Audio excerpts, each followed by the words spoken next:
देखो ये एक रे मान लेते हैं, ये दूसरी रे मान लेते हैं। वैसे तो ये लाइन सेगमेंट है, दो एक पॉइंट दिख रहे हैं। जब इनके बीच में है, पॉज कर दो, जब इनके बीच में कोई भी गैप नहीं है, इन दोनों के बीच में देखो यहाँ पे झिरी भी नहीं है जरा सी भी, तो ये इसके बीच में 0 डिग्री एंगल है ना।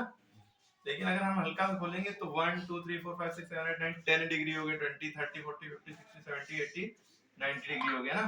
तो जब तक कि ये 90 नहीं हो रहा है, 90 से कम है, 89 तक है, तो ये एक्यूट एंगल है। क्या है? चाहे 10 का हो, 20 का हो, 30 का हो, 40 का हो, 50 का हो, 60 70 80 और 89 89 तक के, ये तुम्हारा क्या कहलाता है? Acute angle. ठीक है, यानी कि यहाँ तक के एक्यूट एंगल बनेगा। फिर उसके बाद जब ये सीधा ऐसे हो गया है ना, तो ये तुम्हारा राइट एंगल कहलाएगा। क्या कहलाएगा? राइट एंगल, जो कि सिर्फ 90 का होता है।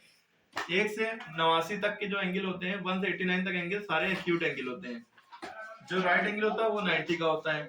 अब बात आती है 90 से हल्का सा बड़ा हुआ, 91 हुआ, ये 90 है ना। 90 से 1 हुआ, 91 हुआ, 92 93 94 95, अरे 100 120 130 140 150 160 170 179 तक। कहां तक के? 179 तक के आपका क्या रहेगा? Obtuse angle. क्या रहेगा? ऑब्ट्यूज। 179 तक कहां से शुरू होगा? 91 से। कहां से?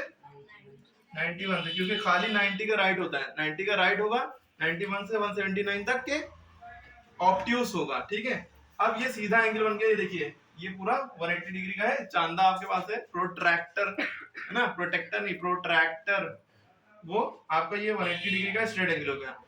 लेकिन हल्का सा 180 से बड़ा होगा, यहाँ से दूसरा चांदा होता है 360 वाला, कंप्लीट वाला, वो अलग होता है। उसमें 181 182 ऐसे नीचे भी होता है ना। ठीक है, वो ये नीचे तक नहीं होता है, दूसरा चांदा दुकान में जाके लिएगा, वो ऐसा होता है।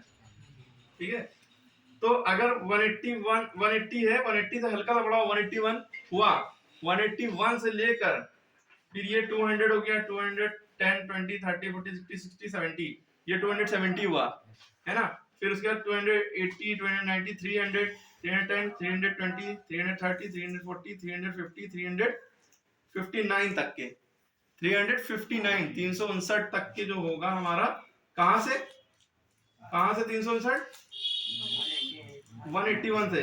ये 180 था, ये 180 था है ना, 181 हुआ। ऐसे ही करते करते 359 तक के पूरा नीचे तक आ जाए, यूं करके यूं बनेगा एरो। ठीक है, तो ये 181 से 359 तक के आपका रिफ्लेक्स एंगल होगा। क्या होगा? ठीक है, और उसके बाद जो आपका आता है वो कंप्लीट एंगल हो जाता है। जैसे ही ये 360 का होगा भाई, यहां से शुरू हुआ था, फिर यूं करके पूरा नीचे गया, फिर ये पूरा गोला यूं कंप्लीट हो गया। फिर ये लाइन देखो, रेड लाइन यहाँ ऊपर थी, रेड लाइन यहाँ पे नीचे आ गई। ये देखो मार्कर यहाँ पे ऊपर था, ये पूरा घूमा और ये पूरा आके आपका ये इस तरह से करके हो गया, यानी कि यूं करके यूं, है ना। तो ये आपका 360 कंप्लीट है। 360 मतलब यूं हुआ। उल्लू जो होता है अपनी गर्दन यूं मोड़ता है ना, लेकिन वो भी पूरी नहीं मोड़ पाता, 360 तक नहीं मोड़ पाता, थोड़ी कमी रहती है। पूरी मोड़ने का मतलब इधर से भूत दिखाते नहीं टीवी में, वो अपना 360 रोटेट कर लेते हैं। इधर देख रहे हैं, अगर ये मुंडी सामने से अगर पीछे हो गई, तो ये 180 डिग्री उन्होंने रोटेट कर लिया यूं करके, है ना। हर इंसान कितना रोटेट कर सकता है? जाके चांदा लगा के नापिएगा घर पे, यूं करके देखिएगा, हम लोग 190 तक के आराम से रोटेट कर सकते हैं ना। देखो सामने देख रहे हैं, ये है ना, और कितना ये कितना मुड़ गया ना, ये कितना है? 90 डिग्री। अगर आपने पूरी गर्दन पीछे कर ली तो आपका इंतकाल भी हो जाएगा। 180 डिग्री का एंगल जैसे ही बनेगा, आप अल्लाह को प्यारे हो जाएंगे, है ना। तो समझ में आ रही बात? तो इंसान कभी ये इम्पॉसिबल काम नहीं कर सकता। यूं देख रहा है, पीछे देख ले एकदम, तो ये 180 डिग्री का ही। और 360 का मतलब इधर से घूम के मुंडी पूरी उधर को घूम जाए।